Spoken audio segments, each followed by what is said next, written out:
Hello, everybody. Good morning. It's Chantel. It is Thursday, March 27th, 2025, and today my latest book was published. My latest book is called Reflexology and Calming Conditions. This is it. Can you see it? It bears a longer title. The longer title is Reflexology and Calming Conditions, Methodology, Technique, Physiology, and Symptomatology. This book I've been working on this book for a long time. and I wanted to just say today a huge thank you for all the support, all of the people that helped to make this book happen. I don't believe any book is ever singular. It is always, especially one that is educational in nature, it always is everything that has come before. So every class I've ever taken, every client I've ever had, every client that has had a certain condition, for instance, and how we move through the process with reflexology. It's everyone that has come before, and also everyone within the process of actually creating the book.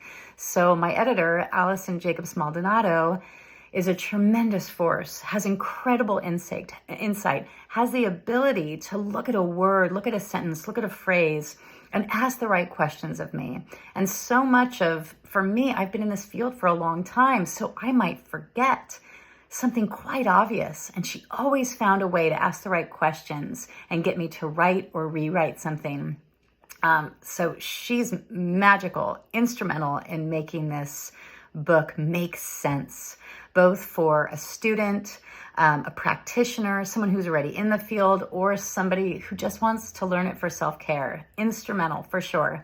Also, Christine Issel. Christine Issel is, if you don't already know her, she is an incredible force, a gentle, compassionate, humble human being, and has given so much to the field of reflexology. If you don't know her, get to know her, Christine Issel.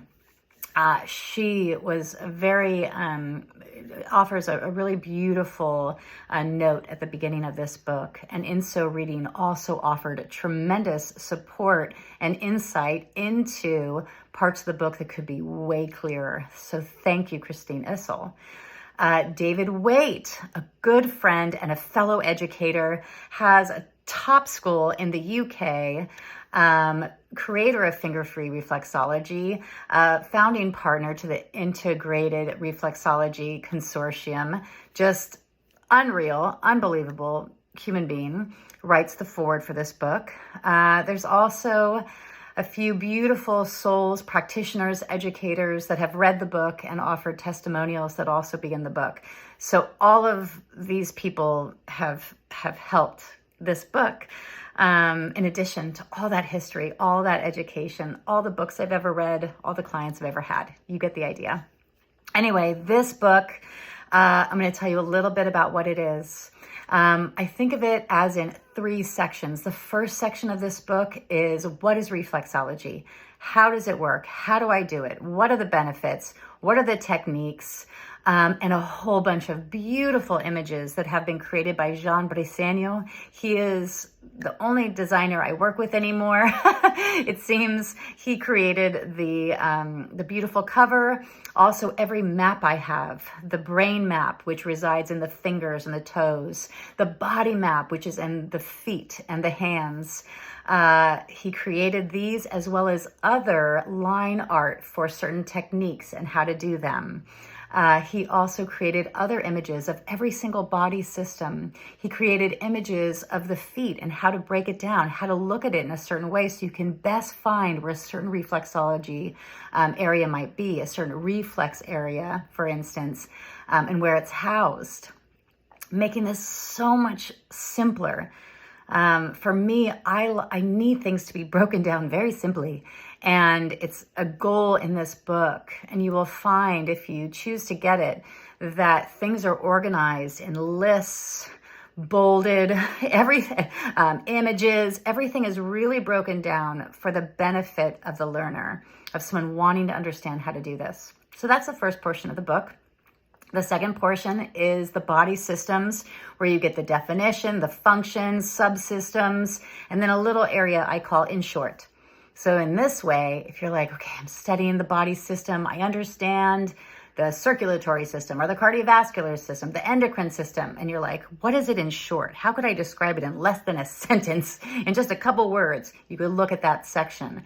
And so in this way, it could be really advantageous, especially if you're studying reflexology, studying anatomy. In this way, that could be a good resource. And then the last portion of the book is called Reflexology and Common Conditions, the lead title of the book. In this area, it's an A to Z guide of select diseases, conditions, syndromes, and disorders. It is A to Z. So if, for instance, I have a headache, or gout, or IBS, or diabetes, you would go to that letter, look up the condition or disease, and in there you will see the definition of what it is. You will see certain symptomatology, so possible symptoms if you have this thing, or a client does, or someone you know. Then it'll have what I call a reflexology guide.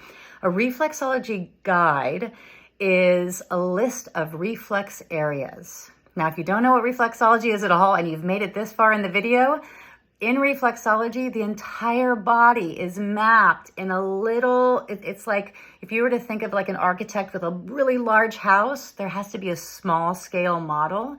That's how we perceive the reflexology map. My entire body is like a mini map that is placed on my hands, feet, face, and ears. In the book, we only look at the hands, the feet, and the fingertips. So we're looking at the whole body and the brain. So when you apply pressure to a certain area within the map, it sends a message via your central nervous system, your spinal cord, that fantastic information highway, to the brain. And then the brain determines your touch input, your tactile input, and sends a message back. In reflexology, when we apply pressure, we are also not just sending the message to the brain, but it responds as well. So it sends a message back to the corresponding area, gland, system therein. So that reflexology guide is listing possible reflex areas based on that person's symptomatology that may be affected. So not all will be relevant. So you have that, and then you have maybe certain types. There's an area for certain notes, because certain conditions or diseases, there might be a little bit more needing to be said. And yeah, that's it. I am so happy. It feels like a long time coming. And like I said, it really takes a village. It takes a lot of people. It's never a singular act, writing and publishing a book. So thank you so much for listening. I will put a little link below if you're interested in getting it. Have a beautiful day.